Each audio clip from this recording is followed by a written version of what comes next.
D, wait for it, delightful. Check out the name tag. You're in my world now, Grandma. What's up, nerds? As the CW's already massive Arrowverse continues to expand, perspective on what the network once had with Smallville demands constant reconsideration. The Clark Kent-centric series was undoubtedly something special, and remains so, as it set the stage for the live-action superhero television we now enjoy, including the various Marvel programs.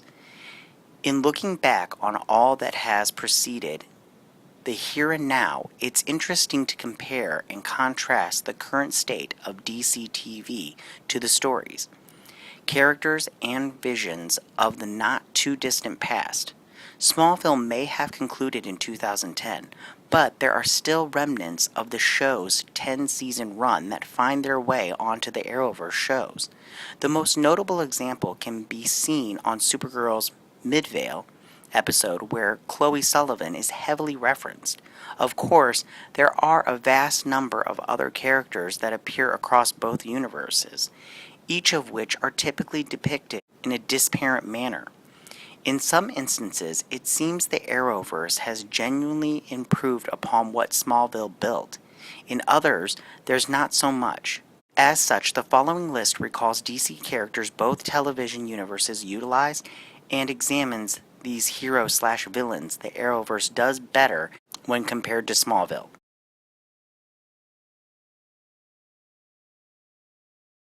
Speedy. Speedy, or Mia Darden's subpar addition to Smallville as she appears during Season 9 twice, is understandable. Her minimal involvement is warranted when considering a show about pre-Superman Clark Kent has little use for one Archer, let alone two. The fledgling vigilante's backstory as a young woman forced into prostitution and the underground fight scene intrigues undoubtedly. Everything beyond that, though, doesn't garner quite as much interest. Thea Queen and Arrow, however, has much more to work with. Arguably, Speedy still suffers from poor characterization due to family drama and a faulty hero's journey, often diminishing the little character progression the show affords her. Despite the troubles that plague her, there is still a chance for improvement thus far.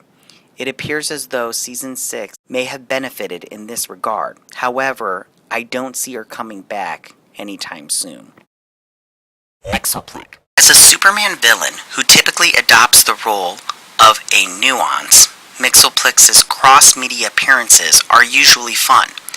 The fifth-dimensional being, thanks to his extraordinary powers, often behaves as the comic relief. Smallville, however, takes him in a different direction. Honestly, the changes aren't exactly for the better. Mxyzptlk debuts in Season 4 as a metahuman with the ability of mind control. Garnering the interest of Lex Luthor, Mxyzptlk winds up in the billionaire's mysterious lab. His character arc doesn't receive further expansion outside of the show's tie-in comics. In Supergirl, Mxyzptlk does his job, acts as a nuance, and begrudgingly leaves. He's one of the show's finer villain of the week foes, and audiences seem to have taken a liking to him. While his attraction to Supergirl is somewhat odd, it works within the context of the show's Valentine's Day episode. Martian Manhunter. Getting Martian Manhunter right is no easy feat, especially not in live action. He is an expensive character to bring to the screen, and, truthfully, that's the least of anyone's concerns. Luckily, both the characters' live-action ventures have resulted in a home run. One just happens to be more strongly characterized than the other. The victory, in this case, if it can be called that, goes to Supergirl. In the Arrowverse, John is a main character, thus he and his heroics are on display often. Even the Martian's backstory receives in-depth exploration as it relates to both his life on Mars and his 300 years on Earth. On Smallville, perhaps, for budgetary reasons, Martian Manhunter has a recurring role that sees him appear infrequently in the show's last 5 seasons or so. Livewire. Leslie Willis / Livewire's tenure on Smallville is limited to one episode in the long-running show's 8th season. During her short stint on the series, Livewire is an active member of the Injustice League. The villain is killed off when she questions the authority of the team's leader, Tess Mercer.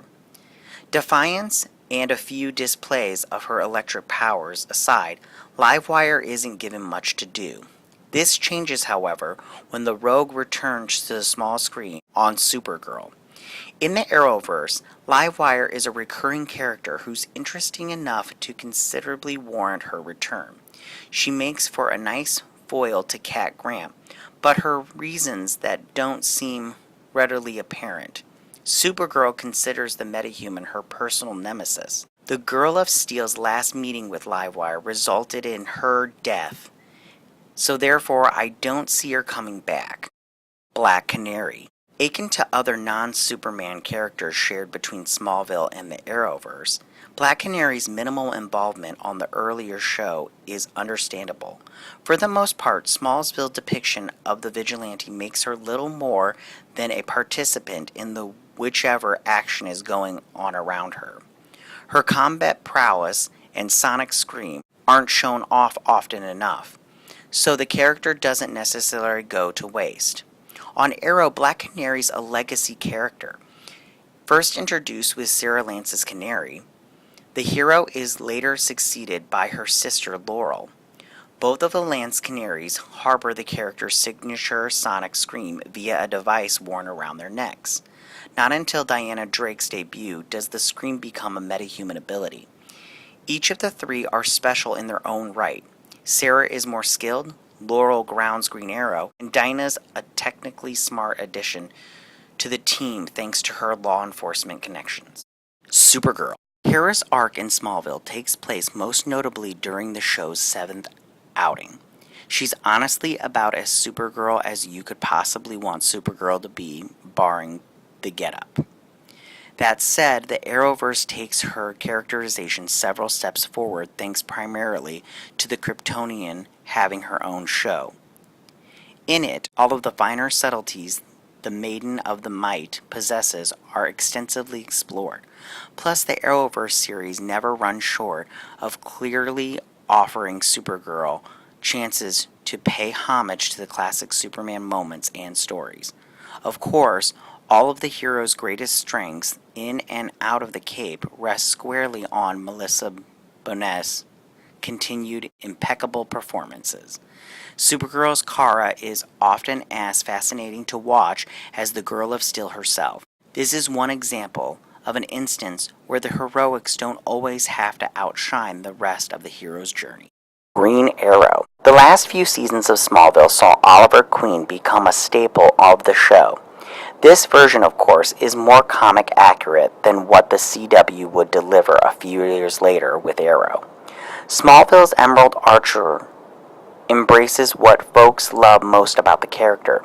His charisma and the wit are endless, and he perfectly captures the Robin Hood persona that initially inspired his creation, taking from the wealthy and giving back to those who need it. Arrowverse Green Arrow can reasonably be summed up as murderous Batman with a bow. It works, though, and surprisingly well.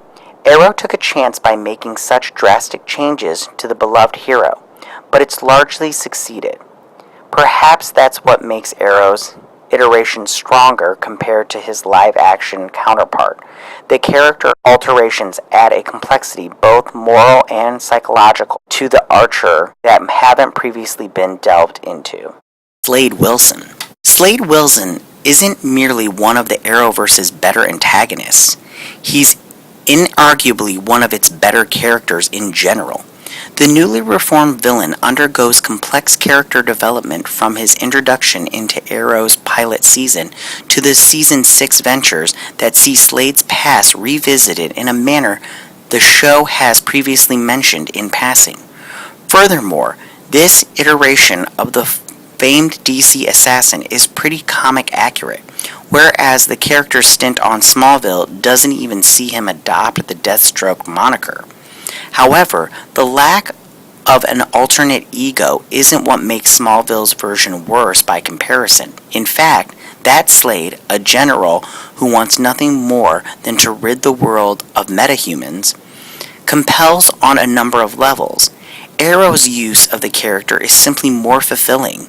His vast complexities offer him a redemption narrative that still allows him to remain one of the Green Arrow's more formidable adversaries. If you like this video, click the Geek What icon and subscribe.